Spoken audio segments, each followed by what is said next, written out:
What is up, everyone? Good to be back. It's been over a year since I've done a review. I think the last one was Amman Venice, so sorry about that, but it's been a crazy busy year. I say that on every video. I've been to Singida, Amman Puri, Amman Zoe, Cheval Blanc in the Maldives, many other properties over the past year. I'm excited to be back making this video because I just visited Japan after 2.5 years of absence from the country, a country that I used to visit annually because I love it so much. So I'm excited to be talking about Aman Tokyo with you today because Japan's reopening. Oh my God, okay, it's happening. And I think it's going to be a record year for them in 2023. So let's get into it. Aman's first urban property. That's actually not true. They used to have one in New Delhi that got bought out. Aman Tokyo is actually a property I did not love in the very beginning when I first visited. I just completed my 5th or 6th stay. So this is definitely a property I've had time to really digest and experience it over the years before I give a proper review. When Aman Tokyo first opened, I did not know what to expect. Therefore, I was going into it thinking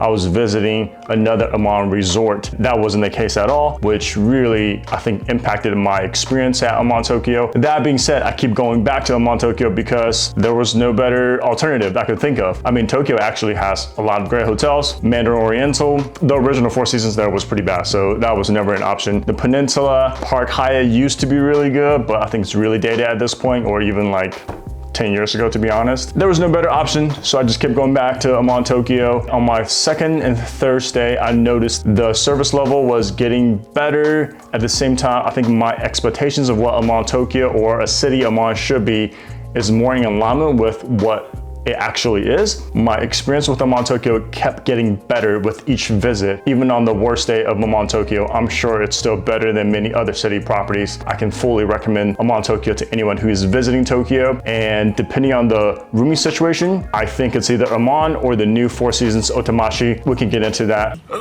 This just got real good. That being said, I'd love to show you guys the suite that I stayed in this time, which is the corner suite. I've done the entry-level deluxe room, premier room, regular suite, and on this visit, I tried the corner suite, which I've always wanted to try. Had a blast in it, but check it out for yourself.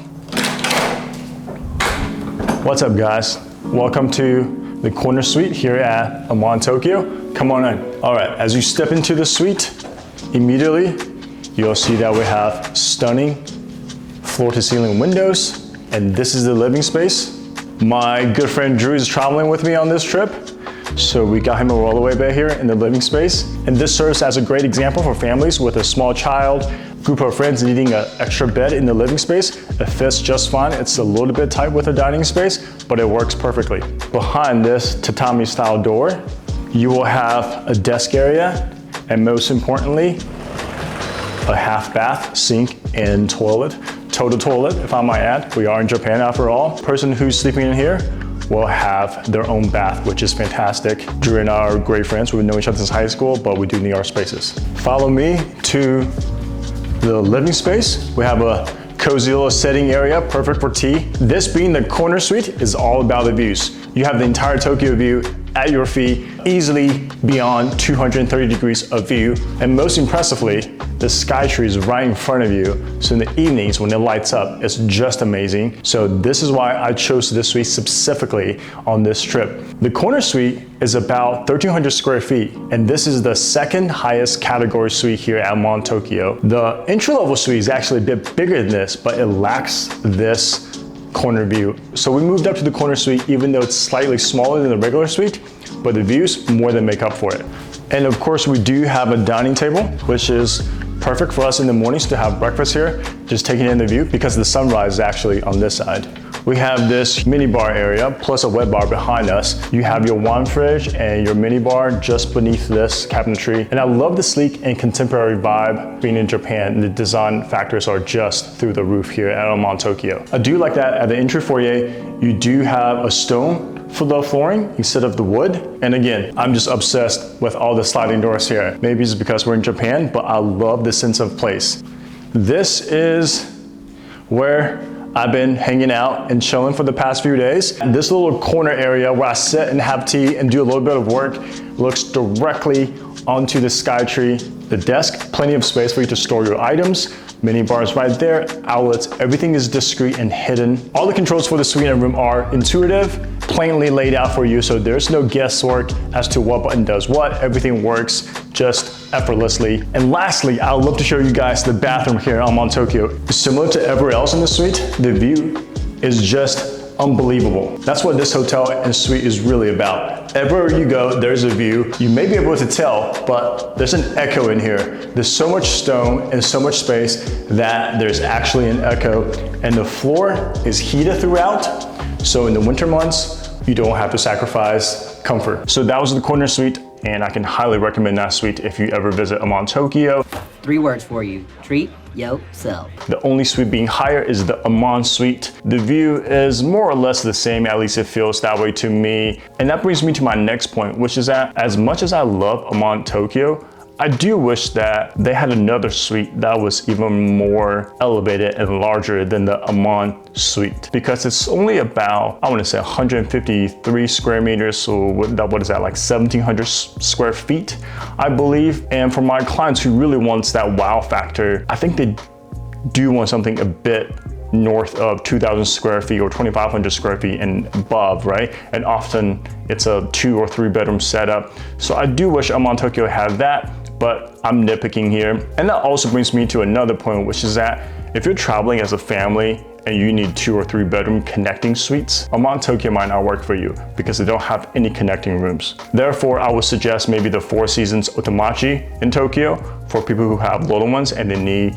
to be interconnected via the rooms. But as I said, if you are a group of friends or family who don't mind splitting up, you can always get rooms next to one another. I just booked a client, a family of 6, but their children are old enough to be in a separate room on their own. I booked them in a suite right next to the premier room, and also you can book a corner suite right next to the deluxe room. Here you can see on the map. It can work. It's just that if you need rooms to be interconnected, Aman Tokyo would not work for you. Speaking of all the categories of rooms at Aman Tokyo, I do have to give props to them that Aman Tokyo has some of the best entry-level rooms I've seen. That's the same with Aman New York. Different segue. I've visited twice now already. The entry-level room at Aman Tokyo is about 75 square meters, or maybe 65, but roughly around 700 square feet. And that is huge for an entry-level room. For many properties, that is a junior suite, if not a full-on suite. Next, let's talk about the pool at Aman Tokyo. Without a doubt, this is actually my favorite pool in a city hotel. Aesthetically, it's a home run. It's not the biggest pool in a hotel, but the way it's designed, it's done extremely well and tasteful. Basically, it's wrapped around with floor-to-ceiling windows. You get the view of Mount Fuji with a sunset, and on your left you have a view of the Tokyo Tower, and of course you're overlooking the Imperial Palace and the garden. And I love the color scheme they've chosen for this pool. It's just timeless. It feels rustic, but at the same time feels very sophisticated. The lights behind the pool on the wall, I'm not sure what's supposed to represent, but to me it feels like little lanterns kind of placed through the sky.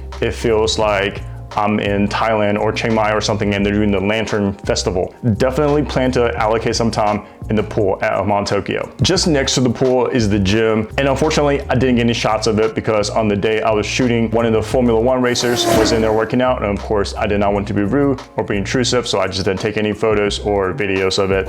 But it's also done really well. A nice space, well lit, all the equipment you would need. Food and beverage. Breakfast is always amazing at Aman Tokyo because you're overlooking the Imperial Palace with Mount Fuji on a clear day. Just amazing. I think the quality is great, but it is Japan and Tokyo. Unagi. The F&B standards are very high, and Aman Tokyo, I don't know that it stands out, but it's definitely very good. I think the sushi at Aman Tokyo is good. I had lunch there with my mom back in 2019 and we really enjoyed it. I don't think it's at the level of Yoshitake, of course. So I think the F&B it's fine. It's solid, no complaints. But again, being in Tokyo, you have so many options to choose from. The me soft shell crab. Josh Groban! He's eating his own sushi!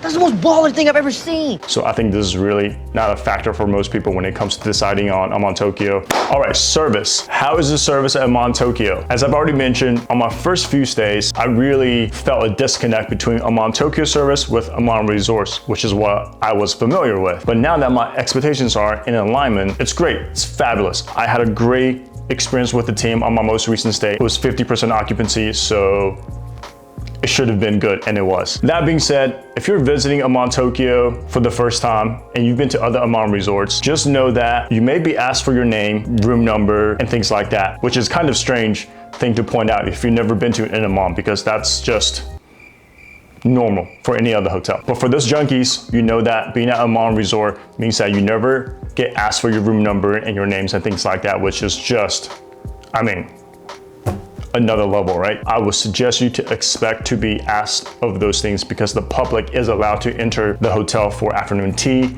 dining, and drinks at the bar, etc. Much more people than if you were at a secluded Aman Resort. That being said, I actually only got asked for my name maybe 2 or 3 times during my 6-night stay, so I thought that was pretty impressive. Service was fantastic. People were so polite. If I'm approaching the elevator, a staff sees it, will always rush to the elevator to press a button for me to go down or up. If I am going out to get a taxi or whatever, they're always standing there to bow until the taxi or the car pulls away. Again, the service in Japan is just another level. Something I really appreciate and have missed so much over the past few years. Definitely something we don't get in North America, the Caribbean. Shame. I do think Japan, like Asia, like Europe was this summer, are experiencing this staffing shortage. Therefore, if you visit Japan, do expect to run into some service issues. I think the staffing just isn't going to be proportional to the amount of guests hotels are suddenly going to have. But as I said earlier, even Japan hotels functioning at a 75% service level, it's leagues better than what we get here in North America. So you'll still have an amazing time, and I'm sure for most people, you won't even notice. I mean, this is my profession. I am very nitpicking and I am always benchmarking one hotel to another and things like that. And sometimes, honestly, it kind of ruins it for me, but it's just part of my job. But hopefully for you guys who are traveling, you're just gonna have the time of your life. And I'm sure Aman Tokyo is going to look after you guys extremely well. I know certainly for my clients, and if there are hiccups, I know the team are going to fix it and I have full confidence in them. All right, before I conclude this video, I do want to talk about what makes Aman Tokyo so special and why I like it so much. I actually think Aman Tokyo might be the hotel I've revisited the most. Yeah, I'm pretty sure that's the case. When you walk into Aman Tokyo, the first thing you'll notice is the lobby, the scale of the lobby, and its atrium. I think one of my Australian clients have called it the atrium of atriums. That is the perfect description. Again, this is Tokyo, one of the most heavily populated cities on the planet. Space is always at a premium. So when you walk into the Aman Tokyo lobby and you see an atrium that is a 30-meter atrium and it could easily fit, oh, I don't know, 30 rooms. I just don't know how anyone in Tokyo can compete with that. And being a person who loves contemporary design and minimalistic design, of course, Aman Tokyo is perfect for that. But if you don't love minimalistic design, I would suggest you to go take a look at the new Four Seasons Otemachi, which I also think very highly of, and I will do another review on that next week, I hope. That being said, I hope you guys are watching this because you're researching for your Japan trip. I just cannot recommend enough for everyone to visit Japan. If you've not been to Japan, it's going to be life-changing. I visited in 2015, and since then, I've visited every year until 2020, of course. As always, I would encourage you to do some research to find a luxury travel advisor who's been to all these properties and have relationships with the management team at the hotel. Therefore, you have better insights. That relationship can be leveraged to ensure that you have a better stay as well. Hope you guys found this video to be insightful and helpful in some ways. If you visit Aman Tokyo, please drop a comment below and let me know what your stay was like. And I hope to see you guys on my Four Seasons Tokyo Otemachi review soon. Thanks.